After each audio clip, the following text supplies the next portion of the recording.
Thank you for taking time out of your day to have this interview with us.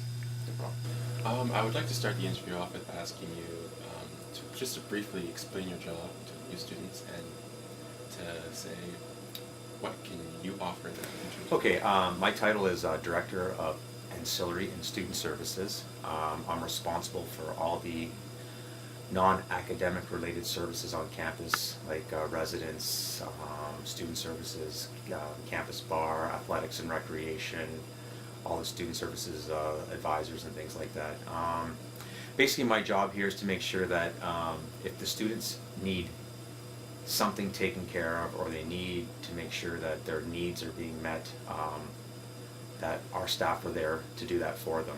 We make sure that we're socially engaged. We make sure that they're getting proper advising. We're making sure that their health and their other needs are being met. So if a student's not feeling that those things are happening, they can come to me, and I can do some follow-up and make sure that our staff are doing their jobs and taking care of the So students. here at Algoma, I know we are very prompt to getting a diverse group of faculty and staff from all different types of cultural and academic backgrounds. I would like to ask you, what is your personal academic background and what brought you here?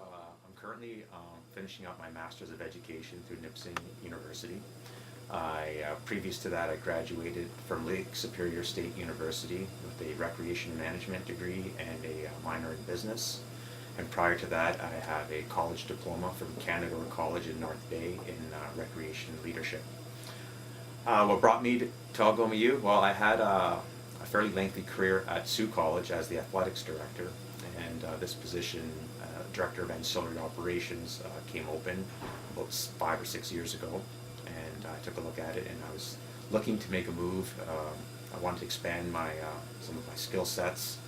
I had been in the post-secondary industry, I guess, for almost 16 years, and I felt that I could do a lot more.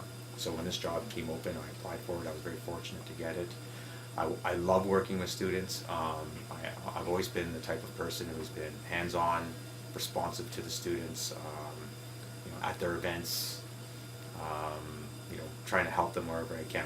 That's what I've always wanted to do. So I'm glad I came here. You seem like a very busy man. You have a lot of things to do in your day-to-day life here at Algoma.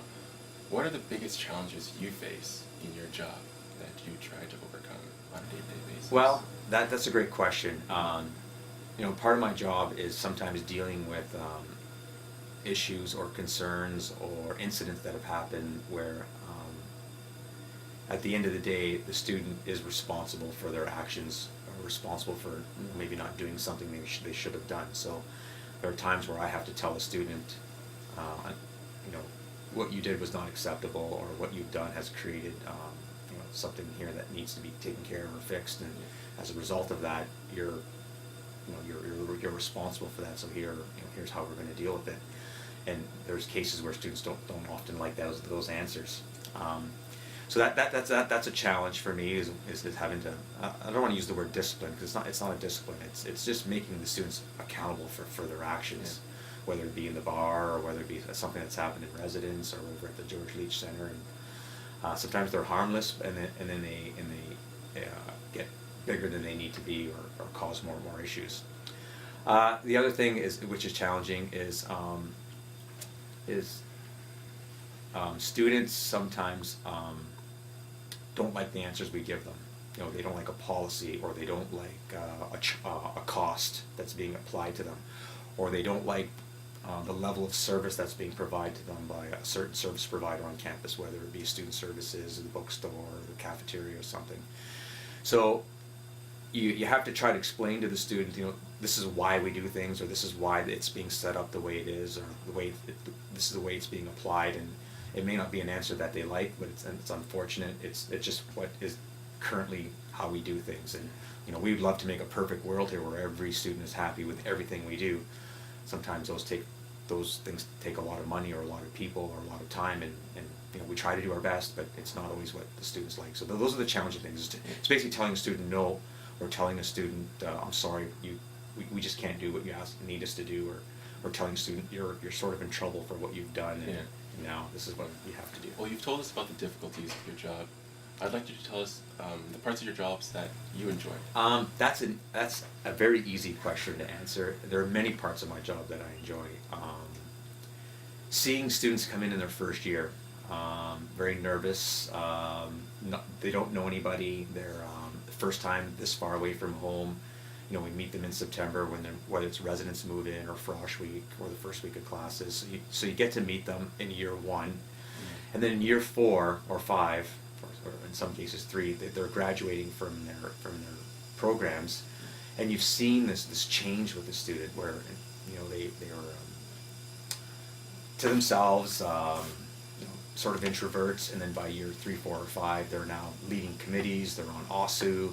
They're the captains of the basketball team. They're residence advisors. They're working part-time in various departments on campus, and you just see this transformation that's unbelievable. And then on graduation day, you see the confidence that they carry when they cross the stage to get their diploma.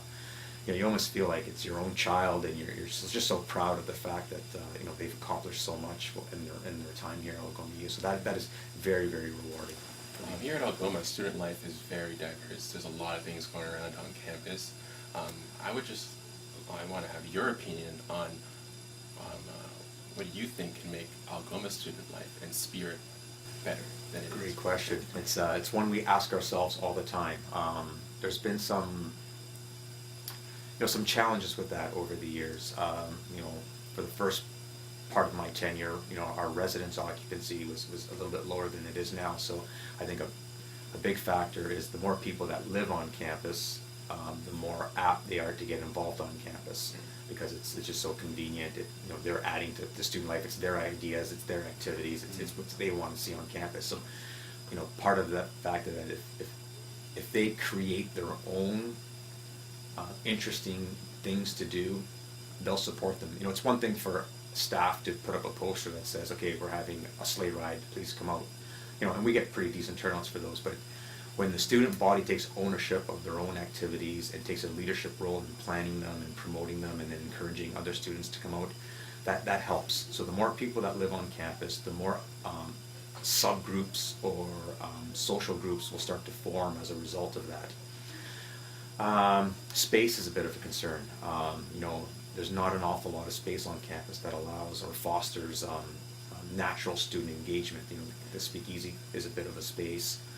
The Cecil Lounge provides a bit of a space. I know OSU has their lounge in the basement that helps a bit. The T-Bird Lounge on the lower level. But the more gathering areas, the more social spaces that we can provide will also help to foster that. The more students we recruit from out of town helps. There's a time where we used to call ourselves a bit of a commuter campus, where the majority of our students were from the area, right from Sault Ste. Marie. They would come, take their class, as soon as class was over, get back in the car, and head back home. We need to try to find a way to encourage our own local students to want to stay on campus, between classes, because we've given them a reason to stay on campus. Whether it be more common periods, whether it be more social gathering areas, whether it be more activities during the day, just those kinds of things. Yeah. I think